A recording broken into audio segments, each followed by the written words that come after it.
Let's talk about this fight that happened last night, the Logan Paul and Mayweather fight.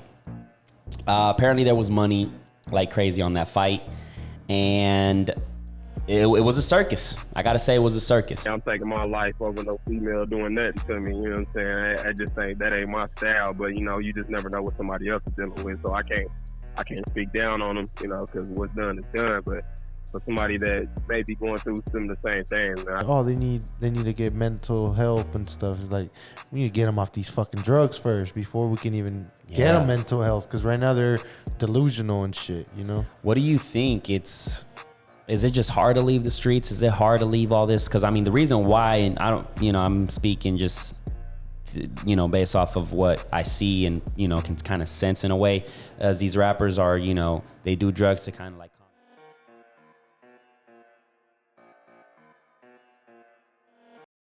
All right, ladies and gentlemen, we are live.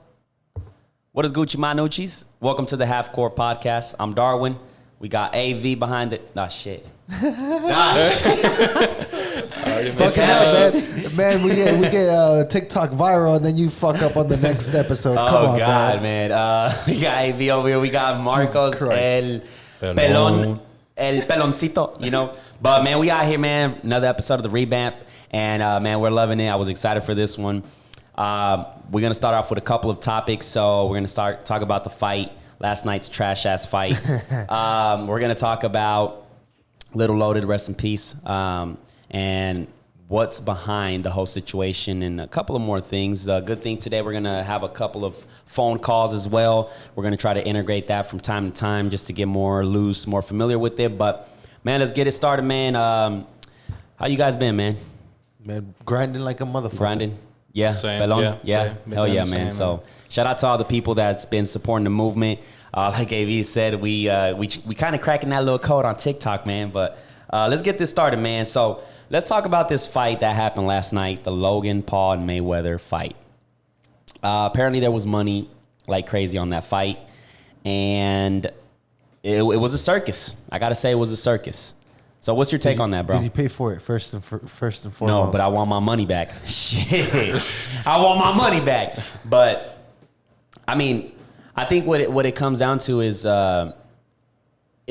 boxing it's not dead, but it's become a business and kind of like a circus. Like, entertainment? I think that about all sports. Yeah, because, I was bored. I was bored, and I get it. Yeah, it's, Mayweather looked pretty sharp, to be honest. For the age of 44, he looked pretty sharp. He was the fattest he's ever been, too, huh? Yeah, he was. He didn't even have a mouthpiece. That's how you know they weren't even trying to, knock each other out or nothing. Yeah. They were just there for that check. They were there for that check, and at the end of the day, it's like, both of them are winners. Even though it was a circus, I feel like both of them were winners because they got a bag. You're talking about a YouTuber that grew up in Ohio. And that's what I'm looking for right now is how much they made. So I'm not texting. I'm not being rude. I'm just no. Allegedly, Jamie's looking that up. Allegedly, Logan Paul made $20 million and Mayweather made $100 million. Okay, so they got a bag. You're talking about 8 rounds, less than 30 minutes. What? They just showed up and they fucked around. Yeah, basically. yeah. I think that's disrespectful. But that's what I think that's the question I was gonna ask is but is it? Because Mayweather is the greatest boxer of all time, and he agreed to do it. But lately, it's been he's just a fucking clown too. But lately, it's been like a YouTuber scene. It's been like like Jake Paul has been fighting these retired MMA fighters and just basketball players and just taking this sport of boxing as a joke. Yeah, that's very sad, to be honest. So as a pro boxer that's putting your life to this sport, do you find it disrespectful? Now when I guess somebody's giving you $100 million, he's like, fuck it, you know what I'm saying? Man, it's crazy. It's I don't know if boxing is turning into a shift, but that goes back to my old question. Was Darwin right? Is boxing dead? What'd you think of the fight, Pelon? Were you I didn't like it, to be honest. Did you pay for it? No. I only watched the highlights on YouTube. Okay. Yeah, okay. Yeah, that's how I do it. Yeah, I was not paying for that shit. I'm sorry. I was not making them richer. They had Moneybag come out.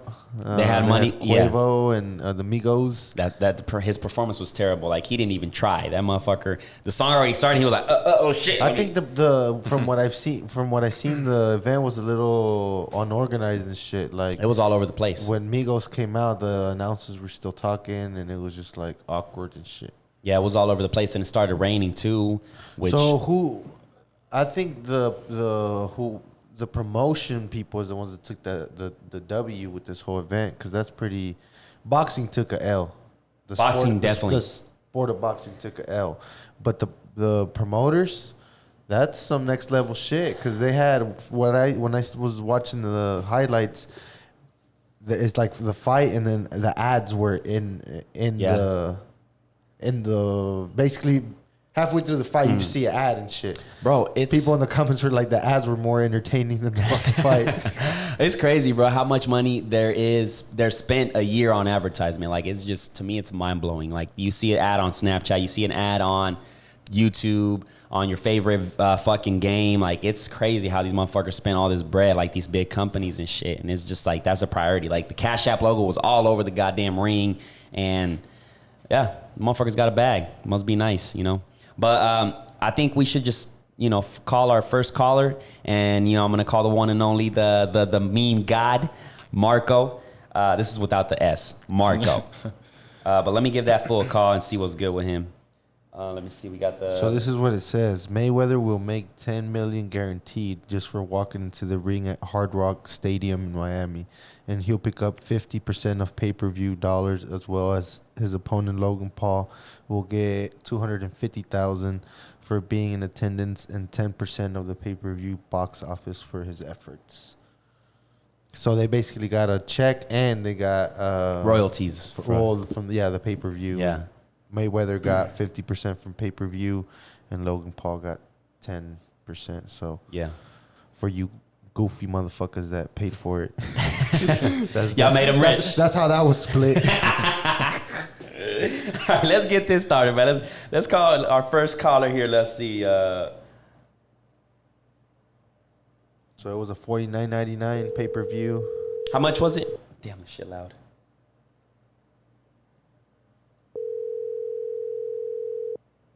So they for sure made $25 million off of just the pay-per-view. He's gonna answer. That's a good question. He's being a little pudding. Yeah, I'm calling him on my second number. I got 2 phones. Don't tell me that motherfucker's creating a LeBron meme, because we finna fight. But yeah, it's very interesting, and I know his brother's. He's about to fight. Jake is about to fight a retired MMA fighter that's focused more on. He focused more on wrestling and shit, but I think how it's gonna go is it's now a business, right? Because you have a retired MMA fighter that really can get an opportunity of making money, because these Logan brothers, these Paul brothers they're are popping right now. They're popping, right? They're a name and shit. So it's one of those where it's like, all right, most likely I'm gonna lose, but I'm okay with that, because at the end of the day, am I really gonna lose? I'm gonna make a bag, because Jake Paul's taking this boxing shit so serious that he wants his record to be untouchable, right? So what's gonna happen, and I'm gonna predict this shit right now, what's gonna happen is it's gonna be a knockout. Or knock down, some kind of thing to make Jake Paul look like, oh, goddamn, he's the next one. He's one hell of a boxer. And don't quote me on this shit, because if y'all want to, I'll fight that nigga too. You know what I'm saying? And I'll catch the hands. You know what I'm saying? So, how's your wrist doing, man? Enough to fucking nigga up. I'm going to say that. But it's definitely, that's how it's going to go. I'm predicting it right now. That's how it's going to go. You know what I'm saying? So you need a hug, Darwin? Nah, I'm good. I'm just, you know what I'm saying? I'm just trying to get it back too, man. That's how the sports has turned into. But, well, Marco fucked up, didn't pick up. Let's call Salada. Marcos is that type of motherfucker to be trolling on the comments and not answer a phone call. Yeah, exactly. Salada from Off the Hook.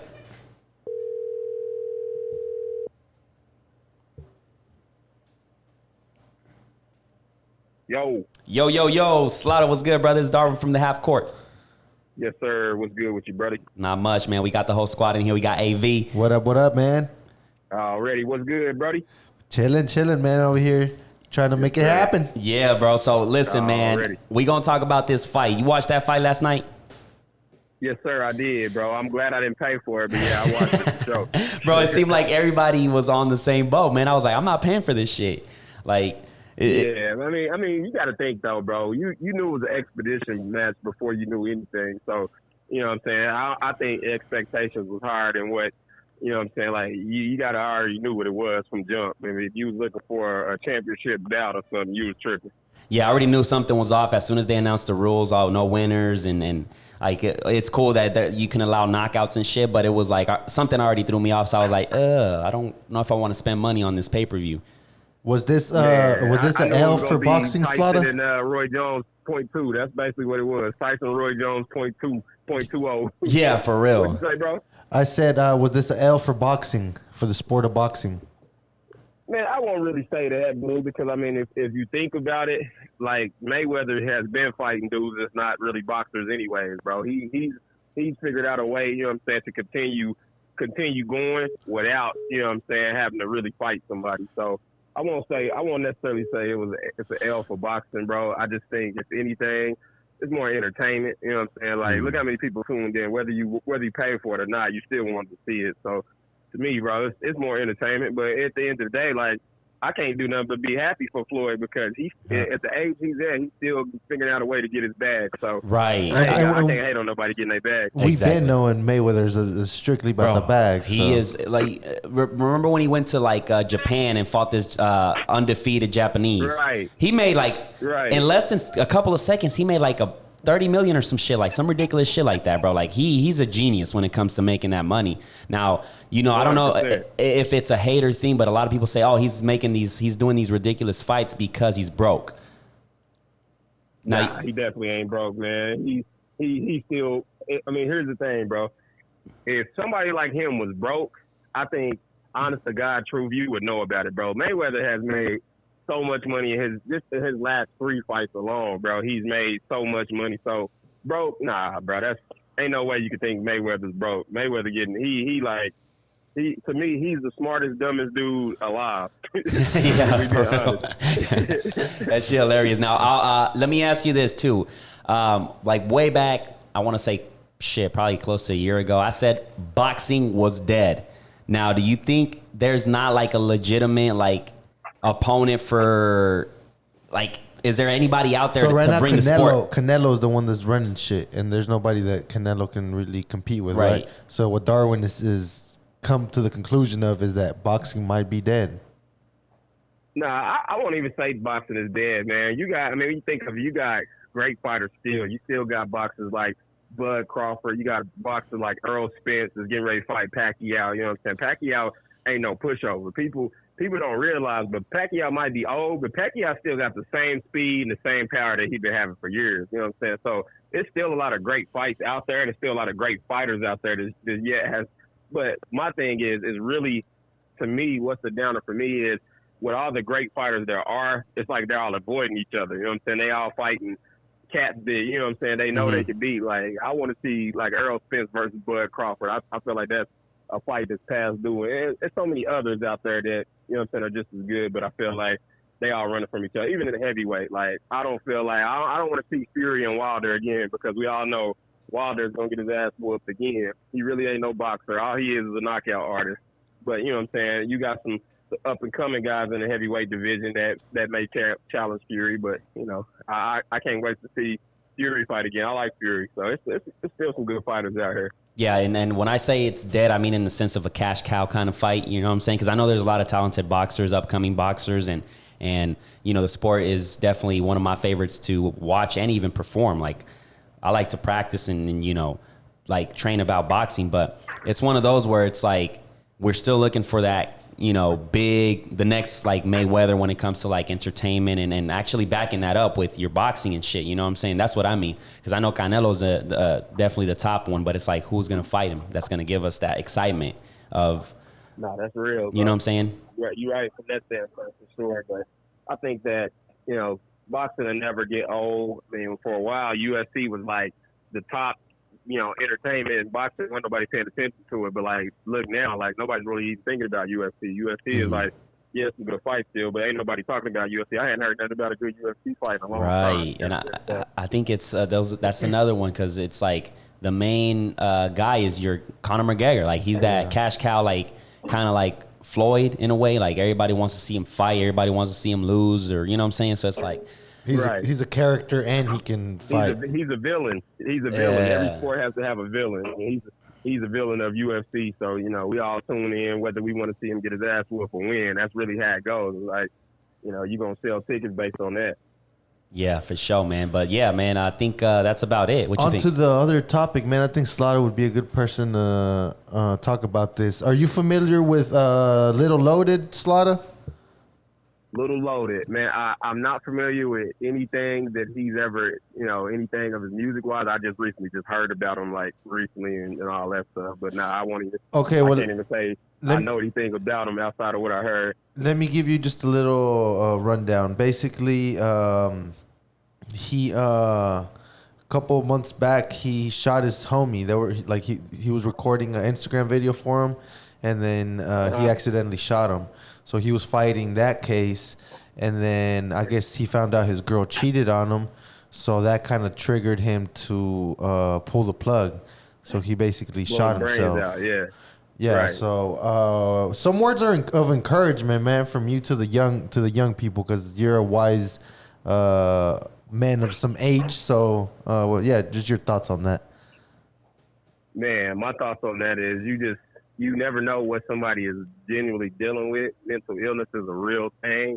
And I think in our community, you know what I'm saying, we tend to avoid it because a lot of people don't want to talk about having mental issues. That's like one of those things that, you hear about somebody having mental issues, you automatically assume they need to be in a crazy home or they're just crazy, you know what I'm saying? But I feel that that's something that really needs to be like brought to the front of the community, not just the black community, the Mexican community, Asian community, just in general. Like that's something that even with the younger crowds, bro, because I remember when we was young, it wasn't too many people, killing themselves. So to see younger and younger people like ending their lives, like it's really sad, man, overall. And it's like he probably felt like, man, I ain't got no other choice, I ain't got no other option. But you know what I'm saying? It's sad that somebody is like ready to end it over that, bro, especially like over a female. I heard that was like the defining factor of him doing it. Is like, damn, the one I thought that was the most loyal to me is cheating on me. But but to me, he's messed up for having those expectations of thinking somebody who's gonna be perfect anyway. So but ain't no way I'm taking my life over no female doing nothing to me. You know what I'm saying? I just think that ain't my style. But you just never know what somebody else is dealing with. So I can't speak down on them, because what's done is done. But for somebody that may be going through some of the same things, I can promise you it ain't worth taking your life. I don't care what the situation is, for real. Most definitely. Yeah, it's one of those that is it's like he took his I think he was definitely battling some demons and shit, but it was more of like him dealing with the conscience of him killing his friend, because that really can like haunt you for the rest of your life. Like, damn, like I could have prevented that in so many ways. And then on top of that, the rumor of your girl, and then I mean love, we seen that shit. We seen shit. That back to back shit. That's what it really comes down to. And it just like he couldn't handle the pressure, and he was like, shit. Like I think sooner or later he was gonna go to jail anyways because of that case. So it's like he got a lot of shit going on, and it's one of those where it's like, yeah, you have to reach out, man, and you never know what somebody's going through. I like what you said on that, though, Slaughter, about the expectations of not to have expectations of people like that. I think that sums up on that aspect of that, like with the girlfriends and stuff. Most definitely, my mindset is if you expect, you know what I'm saying, anything can happen. When it happens, you won't be as surprised. You know what I'm saying? I feel that too many times people put too much faith in others and put too much, you know what I'm saying, trust in others. But my mindset is I don't trust nobody until you give me a reason to trust you. You know what I'm saying? But I feel like so many people had an opposite mindset. I trust everybody until you give me a reason not to. And I feel like you're going to be more hurt in the long run having that mindset when you realize, damn, you couldn't be trusted then if you had the mindset, I knew you couldn't be trusted, so I ain't surprised. You feel me? For sure, man. That's some gems right there. Yeah, pay attention, man. Babies. Yeah, for sure, man. Slaughter, I appreciate it, man. We're going to go ahead and wrap this call up, man. We definitely got to get you back on the podcast. And yeah, we got to definitely holler at that. Go ahead, Off the hook. Go ahead and promote your business, man, right quick. Yeah. Man, I am Mr. Off the Hook. Off the Hook Seafood and More, 125 West Britain Road. That's on Britain and Broadway Extension. If you hadn't had it yet, pull up and try it. If you had it, pull up again. Man, it's bomb. It's bomb as hell, man. I appreciate you, bro. We'll definitely keep in touch. Yes, sir. Peace. Appreciate y'all, man. Y'all fellas be safe. All right. Peace. God bless. Peace. There you have it, ladies and gentlemen. Slaughter from Off the Hook, man, gave us some good gems on that topic. It's That's a wise man right there. yes, it's definitely an interesting one. Now, with that, we're gonna do also that we're already in this topic of relationships and shit. It's definitely a psychological thing. I mean, one of the hardest things, and this is, there's statistics about this shit, is a breakup. You know what I'm saying? A cheat, where, you got your little baby mama and shit, and she cheats on you. You find out somebody else is It's knocking them ankles loose. hitting them walls, you know what I'm saying? Getting in them guts. Like, it's tough. Like, it can be a tough one, you know what I'm saying? And that's, I don't know, man. Digging deep up in them things while you're at the Hobby Lobby busting ass.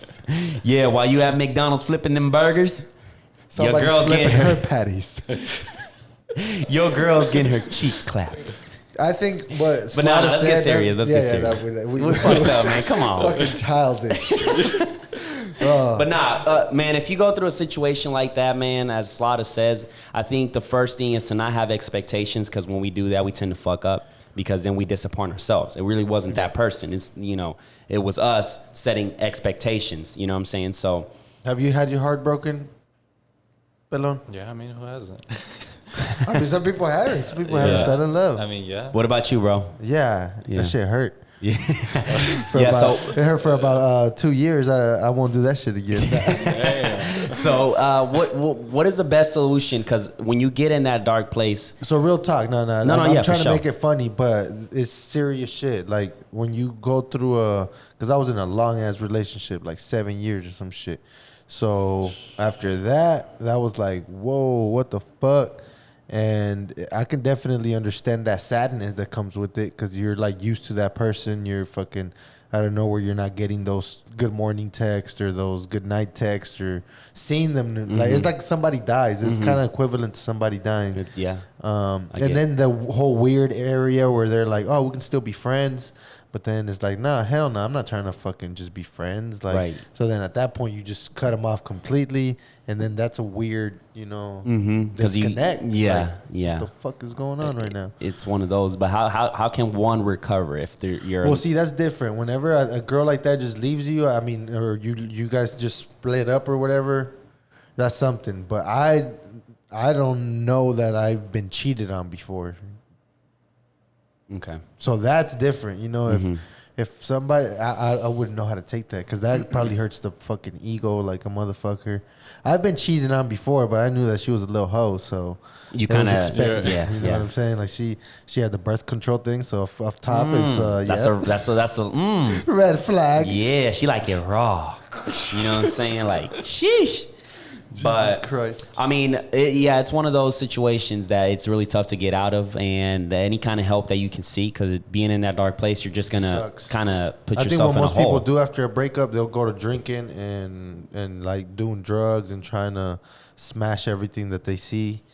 So that's definitely not the best route. Okay. Let's go ahead and that doesn't help. let's make our next call, and we're gonna call the therapist Wes Warner. Very solid dude, and he can definitely give us more intake on what to do. Whenever your first heartbreak, babies. So let's ring the line.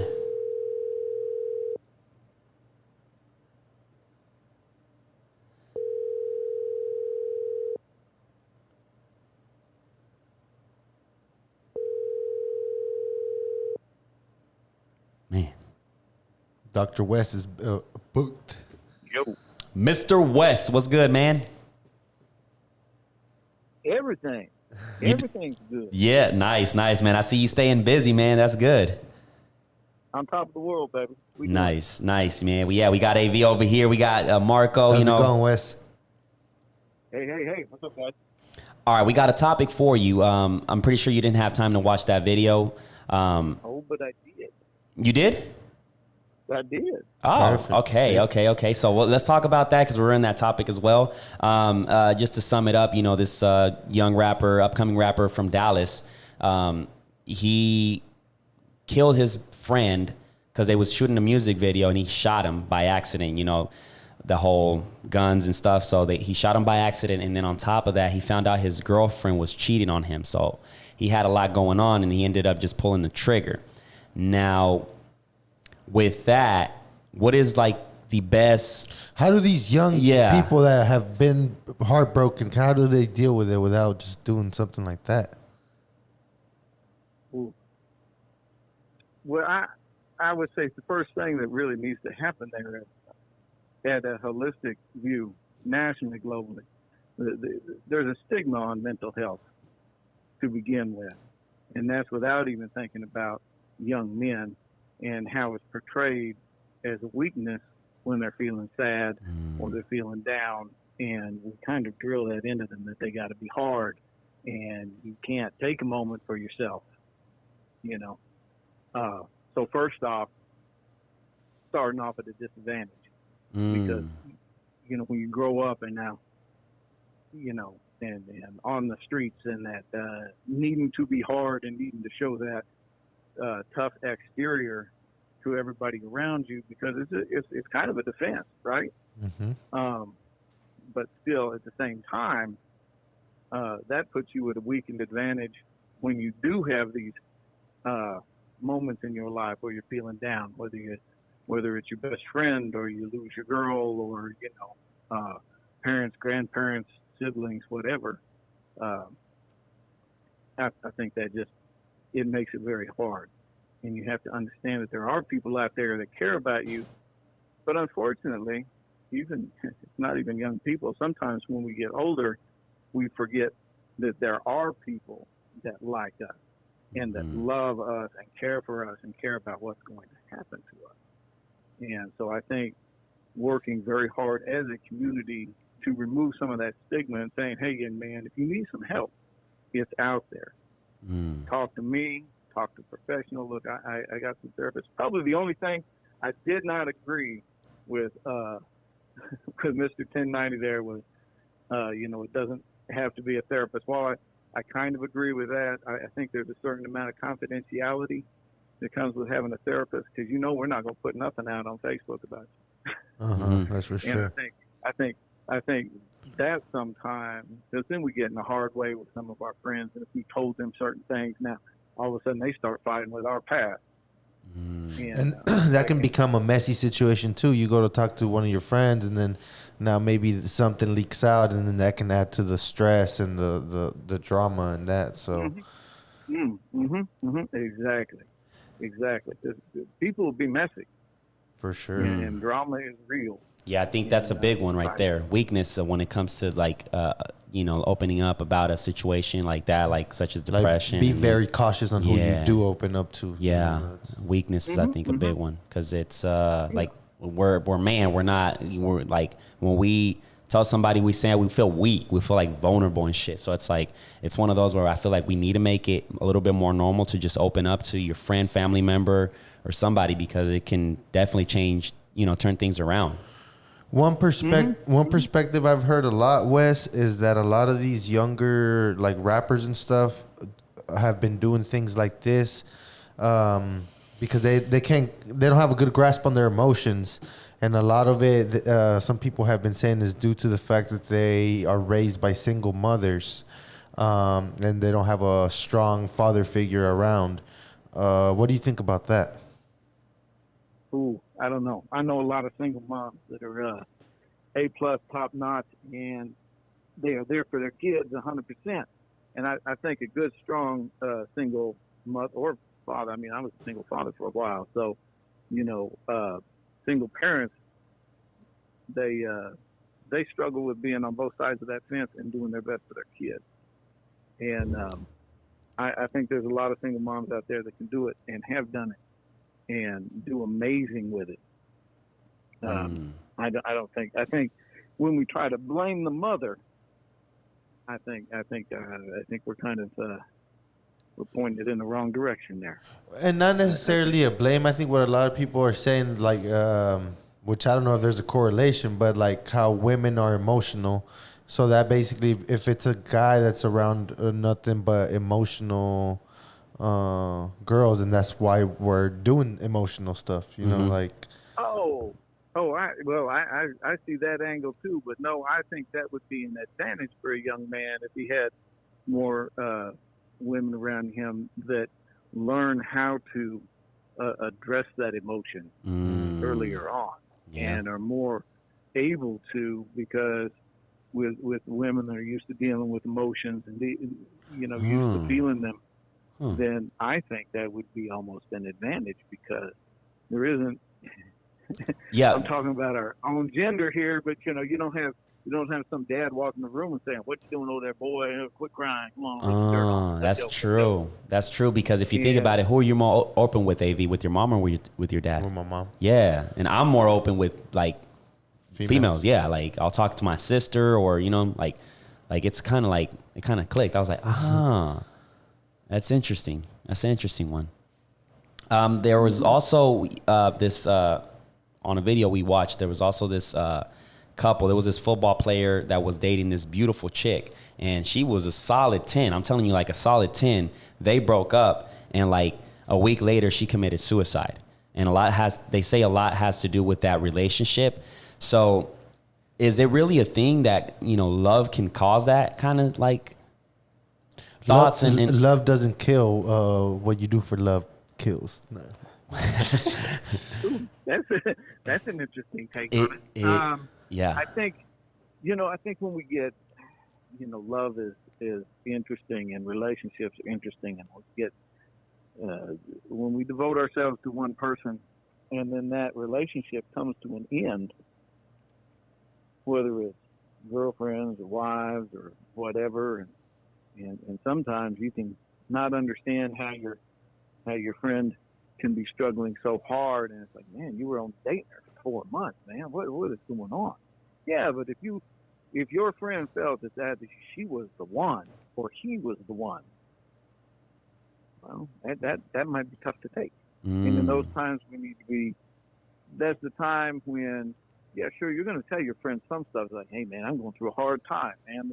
Breaking up with her just really, really, really got to me. Or if it's your, friend of yours that's a girl, man, when I broke up with him, that was really okay. Well, hey, there's some resources out there for you. There's the crisis hotline. They got a big song about that. I can't think of it at the top of my head. But maybe you put it in the video. Yeah, for sure. But when I'm thinking about crisis, I'm like, hey, go to Psychology Today. Find yourself somebody you click with, not just some person on a hotline, and find somebody real in your neighborhood that you can talk with, that you can sync with. If it's a real big crisis, you can always pop on into your local ER, man. Mm-hmm. They've got plenty of people there from, Saints, Integris, Mercy. They're more than willing to sit down face to face and talk with you during those times where you're having a crisis. Anything is better than going out and harming yourself. And when you see your friend in crisis, you pull the stops out to save their life. Yeah. And if you're at a distance, it's no harm, no foul. You call the local, whether it's the county or the city, and you call their non-emergency or 911. If it's far enough away, you can't call 911. If you get a hold of them and you say, hey, here's what's going on. I'm worried about my friend. It's going to take me 3 hours to get there. Can you go do a welfare check for me, please? And then they'll go out and knock on the door and see if they're okay. If they're in crisis, then they can help assist that person in getting some help. I mean, it's what are you going to do for your friend in that time of need? They are reaching out, and you got the call, and they're in crisis. They want to talk to somebody. They want to know life is going to be okay. And they've got to process through some pretty heavy grief at this time, whether it's the loss of a loved one, through death, or breakup.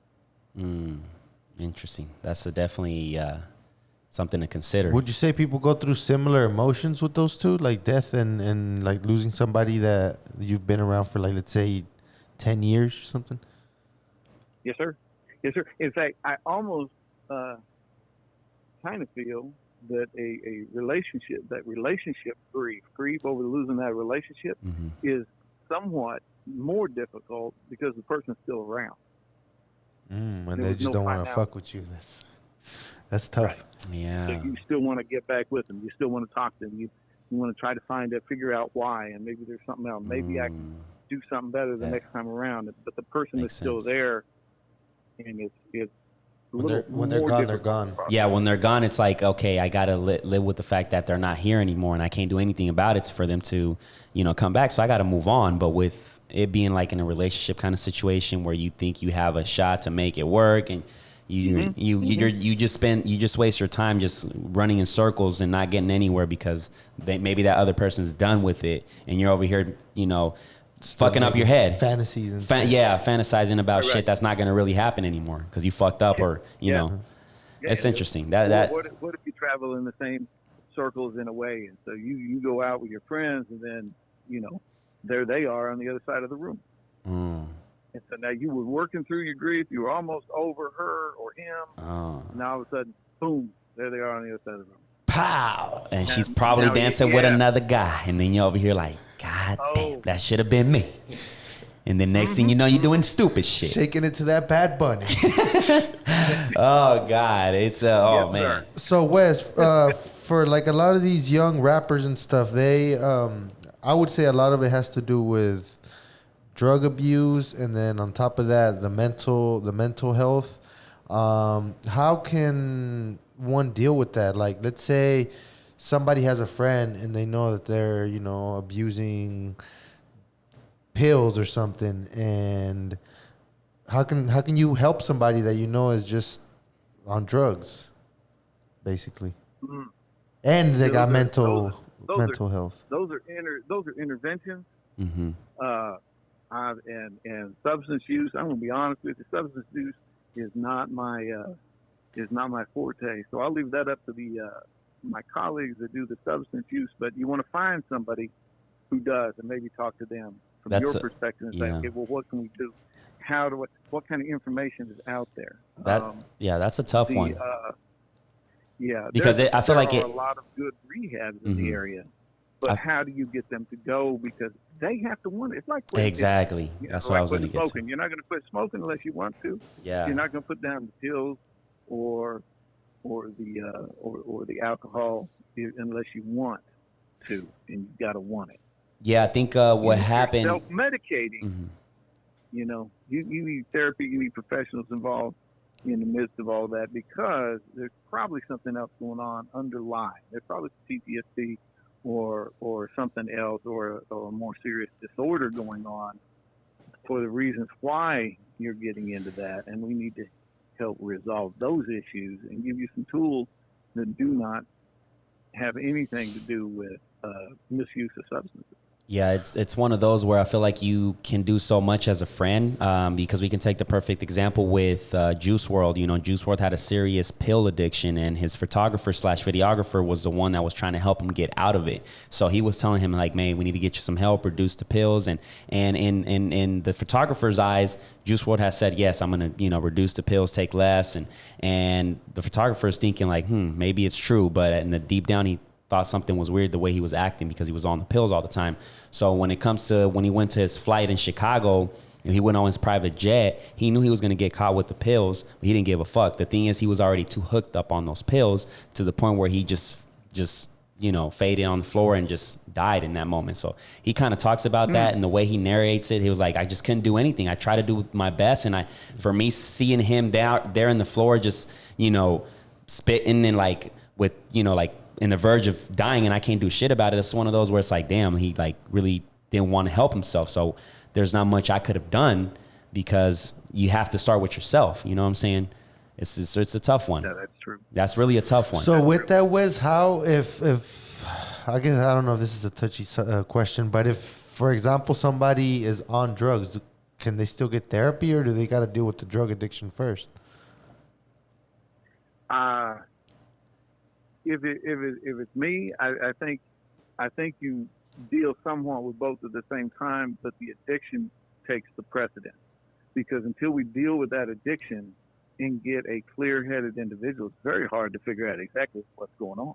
Yeah, because those drugs are just. Because you're not thinking as clearly when you're under the influence of a substance. So we really have to deal with that addiction first. Many times when we're processing with those individuals, it is kind of a concurrent kind of thing, but you really have to be on the path to sobriety before we can really dig in and handle the other. We have to build you strong as you are sober and clean, because if we start peeling the onion back and there are years of trauma and abuse under there, and the addiction hasn't been dealt with appropriately, you're liable to slip deeper into your addiction, and overdose becomes a real concern.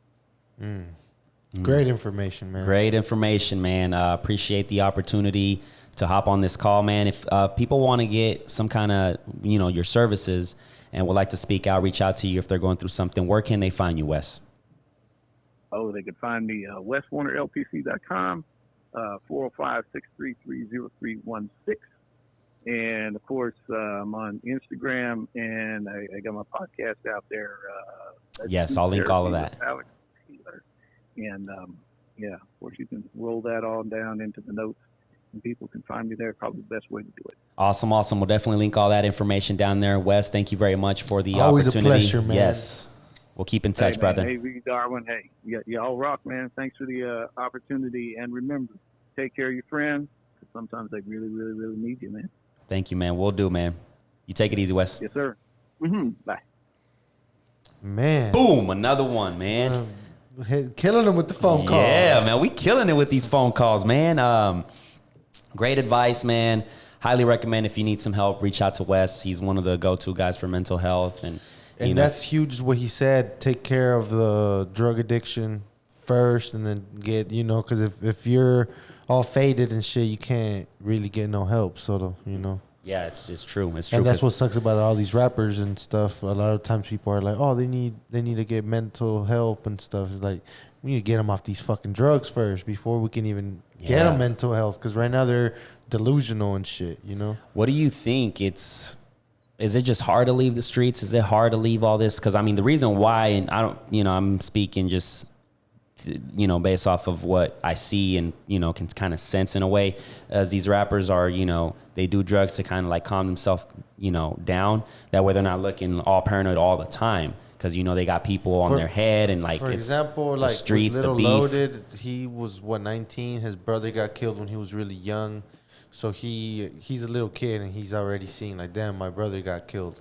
It's trauma. After his brother gets killed, he basically went on some like crashing out shit. So he got in the streets just out of rage. Basically, you're just mad. He was mad, and then he started getting shot and living that life. So now you're stuck, and you're basically living that life, and then they become rappers. Like for him, I think he was only a rapper for like 8 months.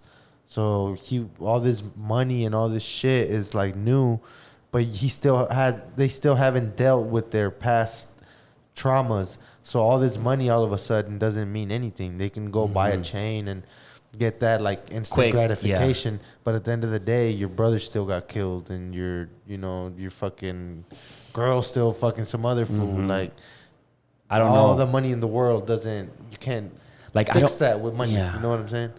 Man, it's tough. It's really tough. It goes back to that like life. So a pill is way easier to just, and then you forget about everything. You numb it out, go to sleep, whatever the fuck, and then. That shit gives me anxiety just thinking about that, because I had a little taste just seeing my uncle go through that lifestyle of just, looking over his head and, looking over his shoulder and just being in the streets and like not being able to sleep. So you have to take these pills and shit. So I was like, I don't know how people can do it. And it's like, once you get into that street life, you can't get out. You know what I'm saying? So it's like these youngsters, these people that are pretending in their music videos and their songs and shit. Come on, man. Like, it's why are we making this shit cool? One good thing that 1090J said on that video is if you don't have to get in the streets, like, just stay away, period. Because that's what's happening with a lot of this music stuff. Like, you have kids that don't have to be in the streets. They could go get a career. They could go do something, go to fucking Voltec. But they're listening to NBA YoungBoy, so they'd rather go start a gang and music influences you know. a lot. So I think that's huge. It's just like insanity is doing the same thing over and over and expecting different results. So I think that's what's happening. Is like people are just caught in that chain of. That's what they call it, the trap, because people get trapped. Definitely ongoing situation that I feel like it's never going to get to an end, because I think the where we start to tackle it is with that is dealing with drug addiction and mental health. That's really where you know, that's where the solution is at. There's really no other, and until we can't stay off the fucking drugs, then yeah. Let's get our last call of the day, and then we're going to call our good fella, good guy. Shout out to everybody supporting. He's been one of our good supporters, Ricardo. I got a little topic for him and for you guys as well. And go from there, man. I'm loving it. Remember, Half Court Podcast, Instagram, Half Court Podcast on all platforms. Tap in. We're everywhere, man. this is the revamp. The motherfucking revamp.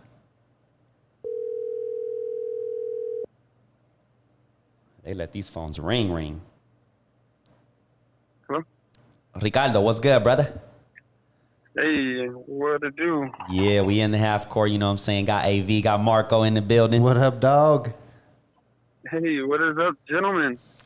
Well, man, What's poppin'? yeah, we're going to get it popping real quick. I got a little scenario for you because I know you got kids and stuff. So there's this, it came out in the news today, and it was pretty interesting to me. There is this lady that she sneaked in her daughter's school. She went, you know, hoodie, mask on, you know, it's a requirement, right? So she spent the whole day and she's documenting this thing. I think it was the most interesting thing, right? She went all the way until the end until one of the teachers was like, wait, can you stay at the end of the class? When everybody left, she was like, come over here. I know this is not you. And she took off her mask and said, yeah, it's not me. I'm so-and-so's daughter. I was just trying to prove a point. The point she was trying to prove is the security system in schools.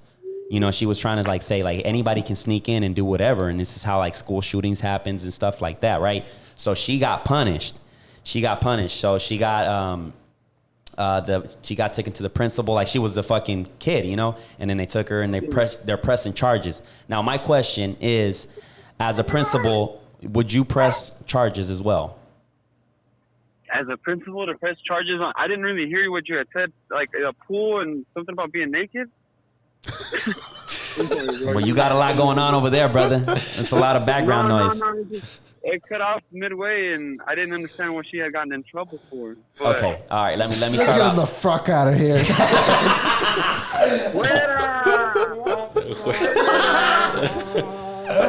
I'm just fucking with you, bro.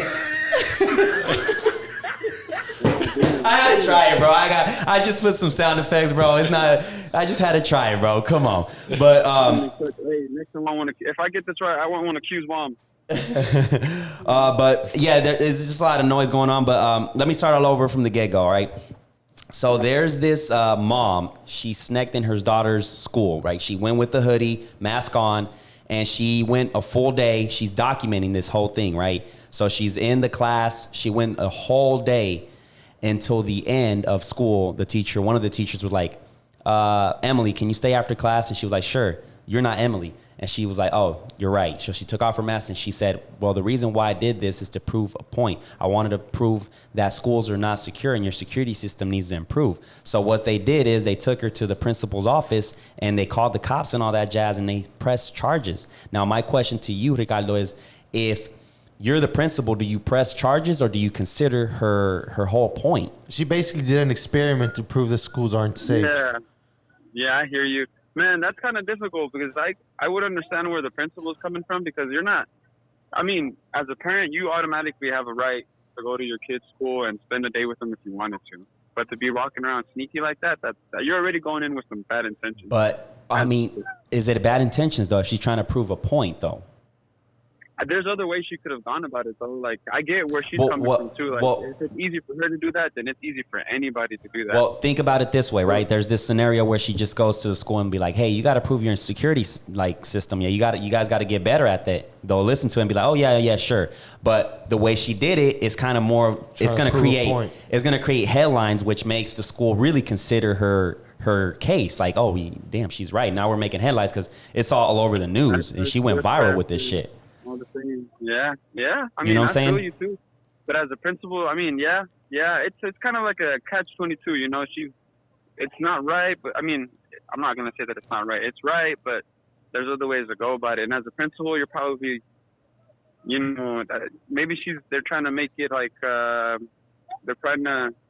gonna make her the example. You know, you can't be doing this, and that'll teach other people. Yes. But I guess there's really no right or wrong to it. You know, Mhm. but. Yeah, I'd be kind of weirded out if my kid was going to the school and somebody was just trying to run an experiment like that, because you better not be running no experiments around my kid. You know what I mean? Yeah, but I mean, it's one of those where like, thank God it was an experiment, but it could have been like a bully case where, you know, a school shooter or some shit like that. You know what I'm saying? It could turn worse because there's no security. There's nobody trained. What middle school did you go to, Ricardo?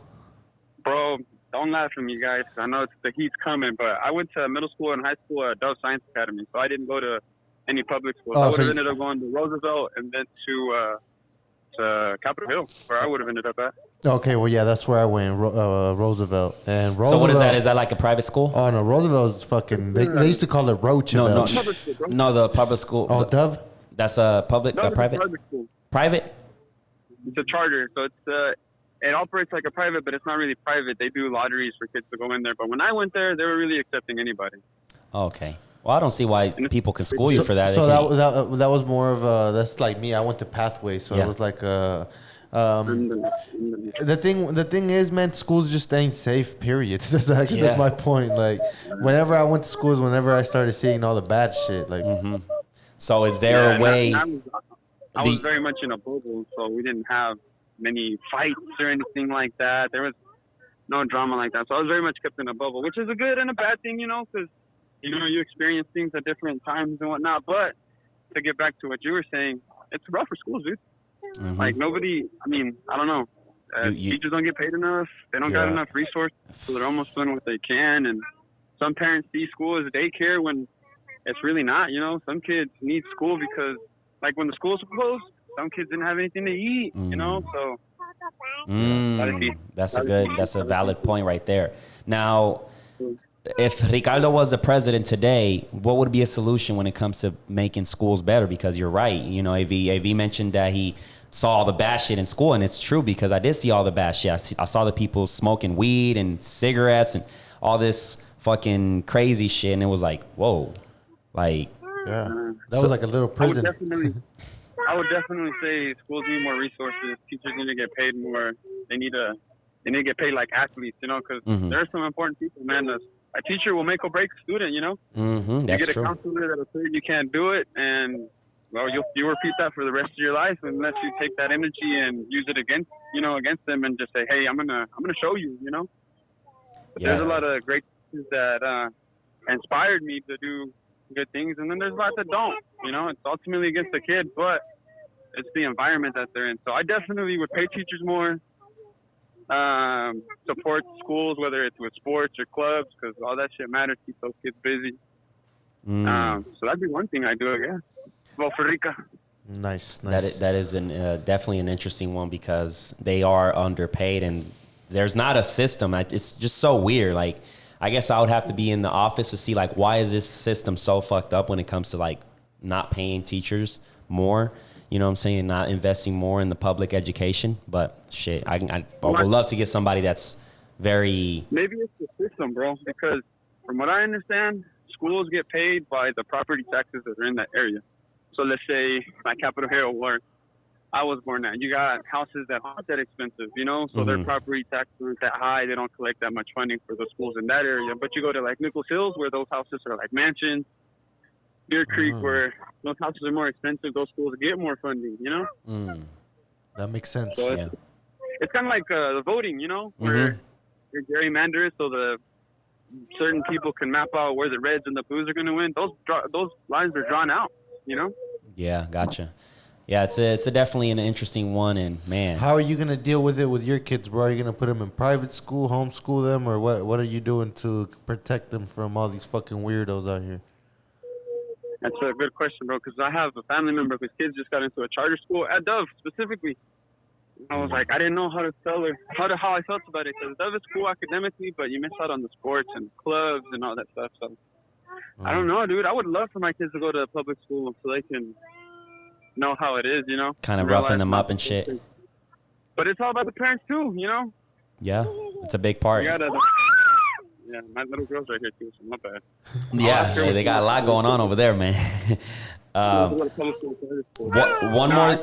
One more thing, bro. There was a post on Facebook actually that Eric Delora said he shared, and it's like a lot of restaurants now are getting hit with a lack of not having staff, and they're getting hit hard with that. What do you think is the case of a situation like that where nobody wants to go to work anymore? Oh, because of the COVID stuff? Lack of jobs, yeah. Lack of like understaffed. Like a lot of restaurants are like closed. Like that was a local restaurant that had to close. They posted like, "Hey, we're not going to be open until further notice because we're short staffed." Yeah, I think that's multiple issues that led into that. You know, people just unfortunately not getting paid enough to make a living doing those kind of jobs. So I guess, and I don't want to make anybody angry or anything like that, but a lot of people got paid handsomely for unemployment. And some of them might have been faced with the situation of, hey, if I go back to work, I'm not going to be making this much money, you know? Yeah. Or I'll go find a cash job and, you know, get this unemployment and the cash. So, so there's a lot of factors. I don't blame them, but and then again, restaurants can't pay people too much money either because that cuts into their profit. So it's they're not very restaurants are not very profitable unless you're like booming, like really. Like you have to make sure. Get paid $2-3 an hour. Yeah, that's so crazy. They rather get all that little unemployment check and yeah. I mean, like especially the restaurants. Job. If you think about it, bro. Like, do you think, man, your kid got a lot going on there, bro? Nah, I'm jumping on trampoline trying to keep her busy. But look, this leads into the teacher conversation too, bro. Yeah. In schools, they got to teach that financial education. You know, they got to be able to tell people like, hey, maybe going into debt isn't the right way, or if you are going to go in debt, be smarter about it. You know, because the generation this age that are all in debt, like let's say us, you know, we can get co-signed from our parents, but if we're going to be that in the debt, who are our kids going to get co-signed from? You know. So, man, when it comes to like that, you know, going back to the restaurant scene, do you guys think that they should pay the waitress, waiter, regular pay instead of having us, the consumer, pay for their salary? Because that's what it really goes down to. Who knows, bro? Have you heard of ghost kitchens that are popping up down there on the West and East Coast? What are they? Ghost kitchens. So basically what it is, it's like a little shop that has licenses from like a Burger King, McDonald's, and they're allowed to make multiple foods from multiple places. So you just order something from the ghost kitchen. They don't necessarily have any tables or anything like that, but they're meant to service multiple foods and restaurants. It's kind of like the Airbnb for restaurants kind of thing. They have multiple foods. But what I guess what I'm trying to get at is that, bro, everything is changing. Who knows, bro? There might just be a bunch of robots in there making the food and waiting tables for us. Yeah. Jesus Christ. Yeah. But yeah, bro, shit. I appreciate the intake on that, man. We're going to definitely keep in touch to get you in the podcast, bro, because we definitely got to get you in. Let's get nerdy, bro. I'm down. Yeah. Go ahead and plug in the football, the factory right quick, man. Yeah. Plug it in, bro. Yeah. So I do Football Factory. We try to raise the game in any way, faceted form, so promoting soccer and whatnot. Just follow us on Facebook, Instagram. We have a lot of free clinics going on. Oh, yeah, there's a partnership we got with the city. There's going to be 3v3 for kids 4th, 5th, and 6th grade for free. They get free uniforms. They get a free coach. Might get free balls, free training. And that's good to keep your kids busy over the summer, man. So, Para que hagan algo los chavillos y no nomás estén pensando pendejadas, ¿verdad? Que no anden en travesuras. Just because that's when you get bored, bro, that's when you get in trouble. Hell yeah. Well, yeah, bro, appreciate you for taking the time to hop on this call, man. We'll definitely keep in touch, man. Anytime, man. You guys keep at it. I stay tuned all the time. So you guys stay on your toes, bro. You guys have a blessed day. Appreciate it, bro. Appreciate you, man. Yes, sir. Peace. There you have it, ladies and gentlemen. Now, I want to pass this question on to you guys because I feel like people that will watch this clip, a specific clip, I feel like they can give their intake on that. If you're a waitress or a waiter, do you guys think that you guys should get paid a regular hourly base? Or are you guys good with letting consumers pay for your salary? Comment down below. Let me know what you think, because I think that's an interesting one, especially now, the way the whole situation is with COVID. You know, you got certain restaurants that have certain amount of capacity. So if you were a busy place and your capacity got limited, then your pay cut, you're going to take a pay cut because you depend on those tips. You know what I'm saying? So comment down below what you guys think. And before we wrap this up, I got something to say, man. After a long battle of the court case of my car, we finally fucking won. We won that motherfucker, man. And you were represented by yourself? And I was represented by myself. So to just keep people up to speed, in case you guys don't know, back in October, my little brother was on the search. He was on the lookout for a car, and he fell in love with this crappy Chrysler 300. Don't buy Chrysler, please. He fell in love with this Chrysler 300. He had cash for it. We paid cash for it. There was a lot of red flags. My brother still wanted the car. We ended up getting this car from this raggedy ass dealership. The car, within less than 24 hours, catches fire and it totals. Like, the whole front totaled. We had to take these people to court because the dealership didn't want to respond. So our mistake was, one, we gave them cash, which we shouldn't have. Well, we should have just run up a check. So this is just for you guys to avoid future mistakes and shit. So y'all pulled up with a whole bunch of cash? Yeah, we did. You know, we got it out of the bank, out of the savings, and boom, pulled up with cash, which was not a good idea. On top of that, it was, you know, we took him to court. Court was in December, and now we're in June. So it took us a good 6 months to fight this case back and forth. And really looking into this situation, I had to represent myself. You know, I had to represent my brother. So I had to get as much knowledge as I can on the situation, because it wasn't looking too pretty for me. If I'm being 100, I think it was one of those where it's like, based on the paperwork that we signed, I was like, fuck, man, all this hard work to get this money and you know, and we just wanted a decent car. You know, he fell in love with that car. He liked it. And he was trying to do the right thing and not be in debt. So here's this money. Right. And then I'm over here like, bro, this is not it. But I don't want to be the fucking dickhead to tell you, like, my gut just doesn't tell me, don't do it. And I see him all happy and excited. I'm like, fuck it, let's do it. Let's pull the trigger. And there was just a lot of red flags. And it was just a small dealership that really didn't give us the proper customer service, the proper deal that we wanted. But when somebody falls in love, you can't let your emotions make the decision, because then it's lethal. It turns into a fucking, you know, a mess, because it really was a mess going back and forth. And he even had a lawyer. So his lawyer was against me. And luckily we were able to win the case. And I feel so happy, because at the end of the day, it was like, man, this wasn't like, our intentions weren't to do what happened. Like, to be honest, I think you guys should get even I know a little bit on top of it for I definitely, stress. Bro, the stress was a lot, and I definitely wanted to sue him for more, but I just didn't want to go through the hassle of hiring a lawyer, because at that point I had to hire a lawyer if I wanted to sue him for more.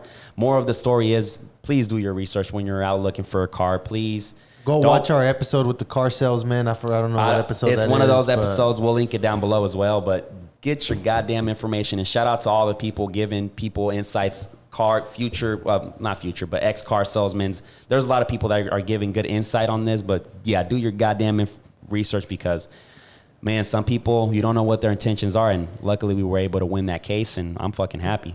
People are out here just trying to get a lick. Yes, but man, I think that's it, man. What you guys think? Information of the day. Yeah, man, straight down to the chase. Appreciate you guys for all the support. We're gonna keep coming with you guys with the heat, so stay on the lookout. We are out. Peace. Peace.